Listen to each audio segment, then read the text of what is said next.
Assalamu alaikum, students of class 3. Today our topic is movement and sensitivity in plants.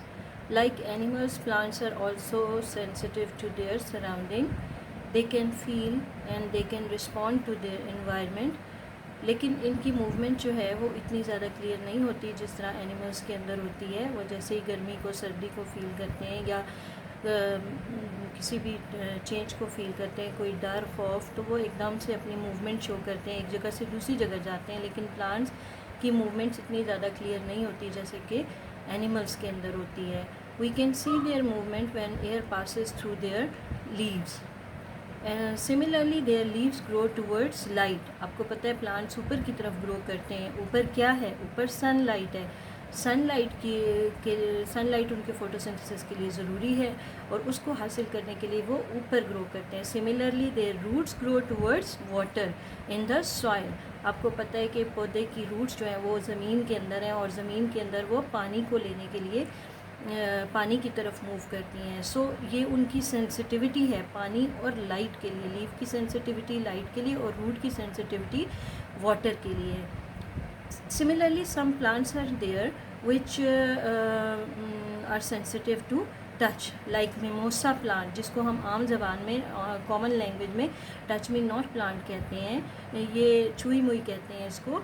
और इसके पत्तों को जो ही हम हाथ लगाते हैं हमारी बॉडी टेम्परेचर को ये फ़ील करता है और फ़ौरन इसके पत्ते जो हैं वो बंद हो जाते हैं। तो इसमें आपके पास मिमोसा प्लांट है और इसके अलावा मिमोसा प्लांट आप देखते हैं कि इसके पत्ते हमारे बॉडी टेम्परेचर को फ़ील करके फ़ौरन क्लोज़ होना शुरू हो जाते हैं। सिमिलरली हमारे पास कई और भी प्लांट्स हैं और उनमें से एक एग्जांपल है आपके पास वीनस फ्लाई ट्रैप की। वीनस फ्लाई ट्रैप एक ऐसा प्लांट है जो कि इंसेक्ट को फ़ौरन उनको अपनी तरफ ट्रैप करता है। इसके खूबसूरत लीव्स होते हैं, इंसेक्ट्स को ट्रैप करता है और जो ही इंसेक्ट्स इसके ऊपर आके बैठते हैं ये फ़ौरन बंद हो जाते हैं इसके पत्ते और ये उनको डाइजेस्ट करना शुरू कर देता है, खाना शुरू कर देता है। तो ये था आपके पास about movement and sensitivity of plants, यानी वो फील करते हैं और फिर वो मूव करते हैं। एकदम से ये मूव करके इनके पत्ते बंद हो जाते हैं और ये इनकी मूवमेंट को शो करता है, सेंसिटिविटी और मूवमेंट को शो करता है। नेक्स्ट हमारे पास है respiration and excretion. Respiration and excretion.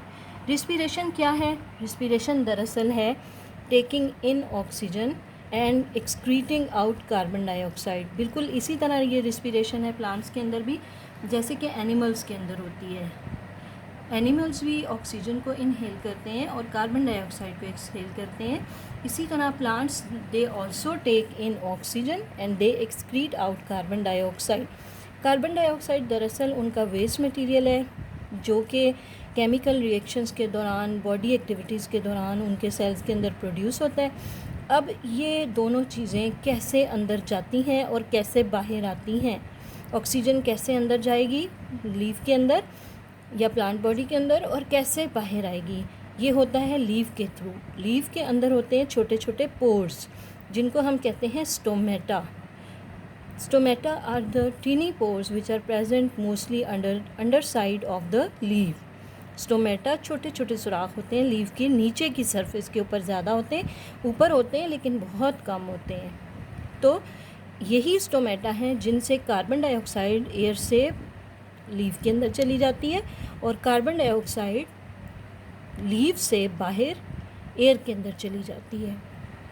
Carbon dioxide का बाहर जाना ये क्या कहलाता है? एक्सक्रीशन कहलाता है।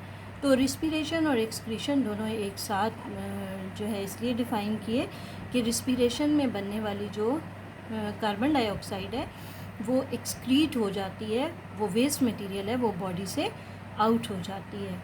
और ये किसके ज़रिए होता है? ये होता है स्टोमेटा के ज़रिए। स्टोमेटा आपके लिए एक नई चीज़ है। Stomata are the tiny pores present on the leaves of the plant. Okay, thank you. I hope you understand the topic. अल्लाह हाफिज़।